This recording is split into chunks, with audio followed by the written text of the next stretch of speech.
কেকার সাতকাহনে সকলকে স্বাগতম। আশা করি তোমরা সবাই খুব ভালো আছো, আমরাও ভালো আছি। ঘরে বানিয়েছিলাম লাচ্ছা পরোটা ও কাবলি ছোলা। খেতে হয়েছিল ভীষণ ভীষণ টেস্টি। একবার খেলে বারবার মন চাইবে, এতটাই টেস্টি হয়েছিল। তাহলে আসো দেখে নিই কীভাবে করলাম লাচ্ছা পরোটা ও কাবলি ছোলা। সঙ্গে থাকো।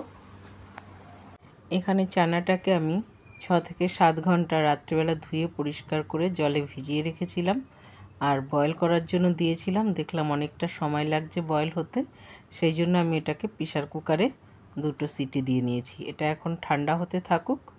আমি এদিকে ময়দাটাকে রেডি করে নেব।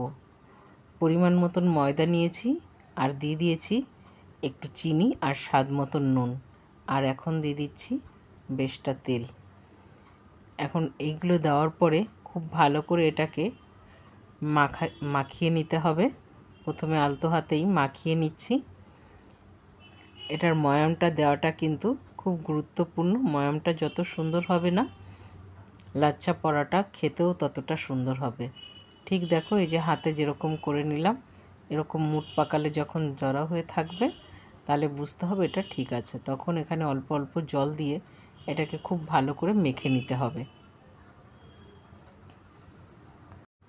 খুব ভালো করে ময়াম দেওয়া হয়ে গেছে। এখন সামান্য তেল লাগিয়ে এটাকে রেখে দেব আধা ঘন্টা রেস্টে। এটা এখন আধা ঘন্টা রেস্টে থাকবে। এখন কড়াইতে তেল গরম করে ছোট ছোট করে আলু কেটে রেখেছিলাম, সেগুলোকে এখন একটু লালচে রং ধরিয়ে ভেজে নেব।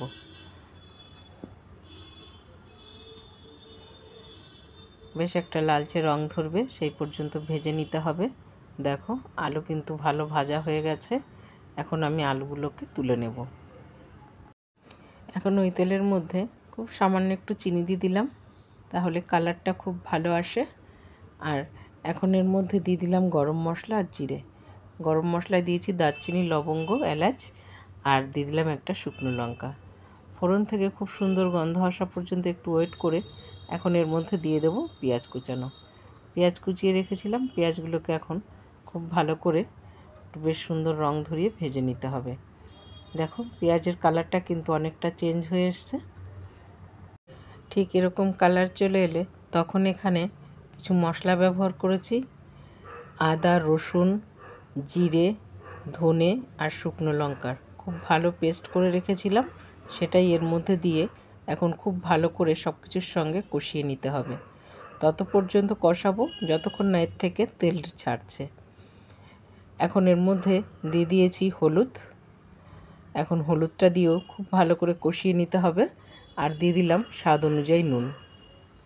সব কিছু মশলার সঙ্গে একসঙ্গে খুব ভালো করে কষিয়ে নেব।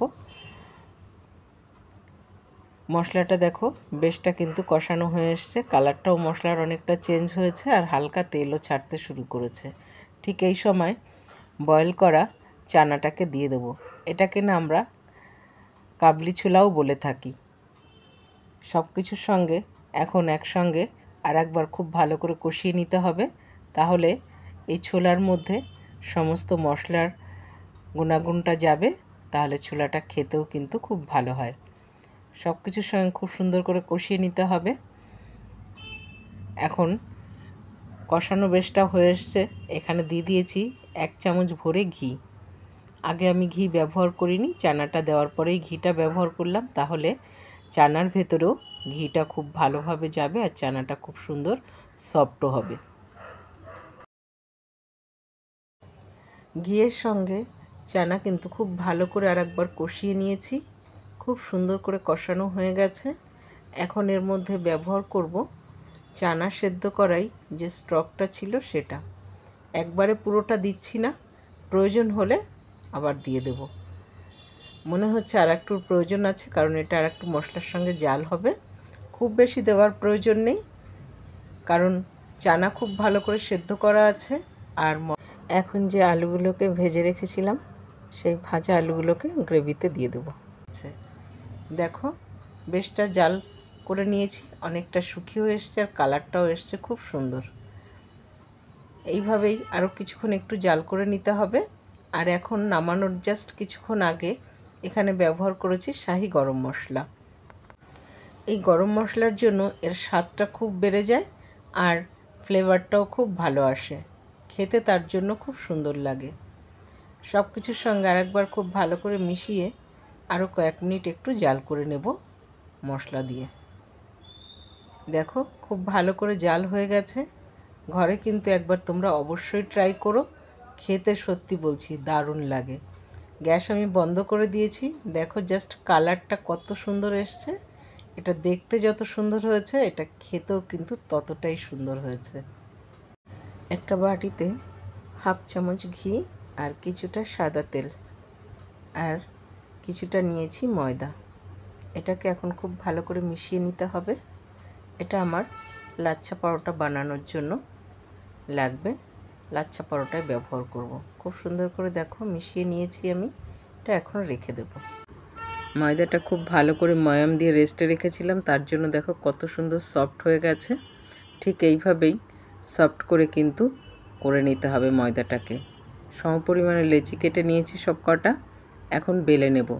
বেলতে গিয়ে মনে হলো বেলন পিঁড়েটা অনেক ছোট লাগছে, তার জন্য প্ল্যাটফর্মটা পরিষ্কার করে প্ল্যাটফর্মের উপরেই খুব ভালো করে বেলে নিলাম। ঘি, তেল আর ময়দার যে মিশ্রণটা করেছিলাম সেটা এখন পরোটার উপরে খুব ভালো করে মিশিয়ে দিলাম। খুব ভালো করে মাখিয়ে নেওয়ার পরে দেখো হাতের সাহায্যে আমি লাচ্ছা পরোটা করার জন্য একটা প্লেট দিয়ে নিচ্ছি। ঠিক যেইভাবে এইভাবেই করে নিতে হবে, তাহলে লাচ্ছা পরোটা করলে তার যে লেয়ারটা হয় ওটা খুব সুন্দর হবে। আর এটা করাটাও কিন্তু খুব ইজি।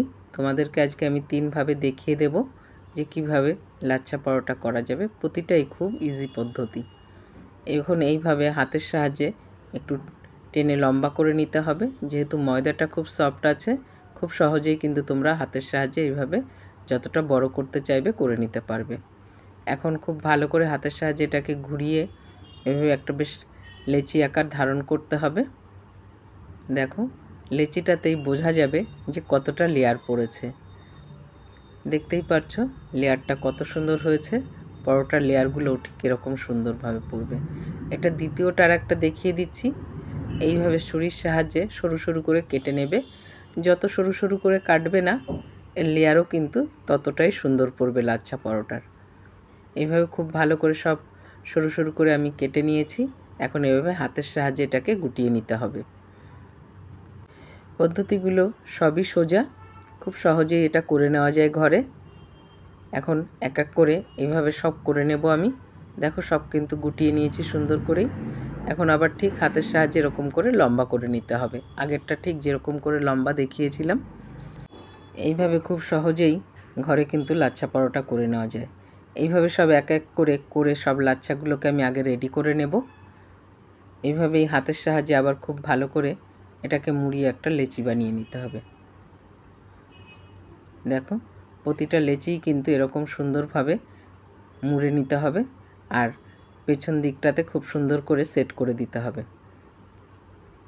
এটা 3য় নম্বরের লাচ্ছা পরোটা কিভাবে করতে হবে দেখাচ্ছি। এটা মিডিল দিয়ে একটা কাট লাগিয়ে নিলাম। এখন হাতের সাহায্যে এইভাবে রাউন্ড করে ঘুরিয়ে নিতে হবে। এইভাবে পুরোটা ঘুরিয়ে নিয়ে একটা লেচি তৈরি করে নিলেই কিন্তু খুব সুন্দরভাবে লেয়ার পড়বে।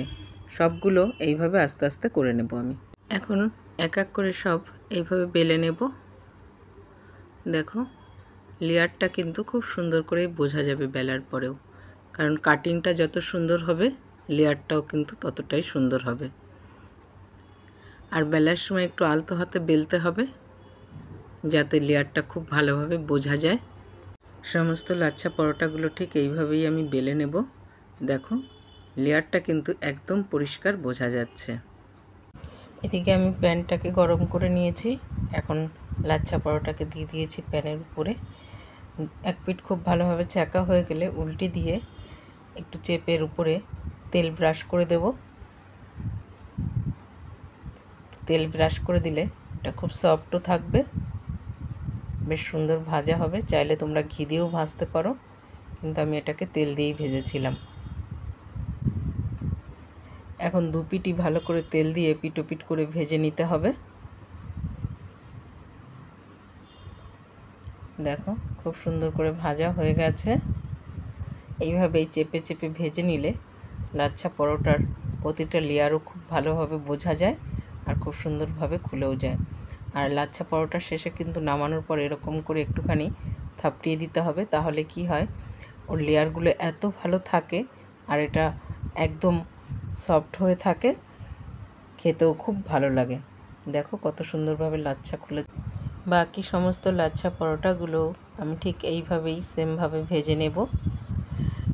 আর ঘরে কিন্তু তোমরা খুব সহজেই এই লাচ্ছা পরোটা করে নিতে পারো। একদম সহজ পদ্ধতিতে তোমাদেরকে দেখিয়েছি যে সবাই এটা কিন্তু ঘরে আরামে করে নিতে পারবে। আমি তোমাদেরকে যেভাবে দেখালাম এইভাবে যদি ঘরে করো না, প্রতিটা লাচ্ছা পরোটা থেকেই লেয়ার তোমরা এরকমই দেখতে পাবে। এখন আমি লাচ্ছা পরোটা আর কাবলি ছোলাকে সার্ভ করে নেব। গরম গরম লাচ্ছা পরোটার সঙ্গে কাবলি ছোলা কিন্তু খেতে বেশ লাগে, এমনকি চিকেন বলো মাটন বলো সব কিছুর সঙ্গেই খুব ভালো লাগে লাচ্ছা পরোটা। মা, লাচ্ছা পরোটা আর কাবলি ছোলা করেছি, খেয়ে বলো তো কেমন হয়েছে?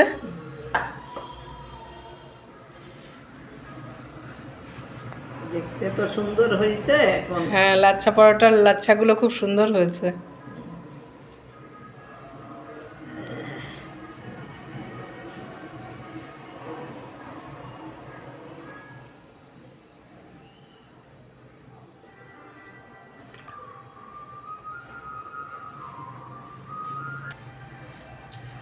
হ্যাঁ, খুব টেস্টি হয়েছে। টেস্টি হয়েছে? খুব টেস্টি। আচ্ছা, ভালো লেগেছে তোমার? হ্যাঁ, খুব ভালো হয়েছে। খুব ভালো হয়েছে। খুব ভালো হয়েছে। আচ্ছা, খুব টেস্টি। থ্যাংক ইউ, খাও। ঘরে তো আমরা সবাই ভীষণ তৃপ্তি করে খেয়েছি, সবার খুব ভালো লেগেছে। তোমাদের কেমন লাগলো কমেন্টে জানাতে কিন্তু একদম ভুলো না। ভালো লেগে থাকলে চ্যানেলটা সাবস্ক্রাইব করে পাশে থেকো। তাহলে আজ এখানেই শেষ করছি। সবাই ভালো থাকবে, সুস্থ থাকবে। দেখা হবে পরের একটি ব্লগে।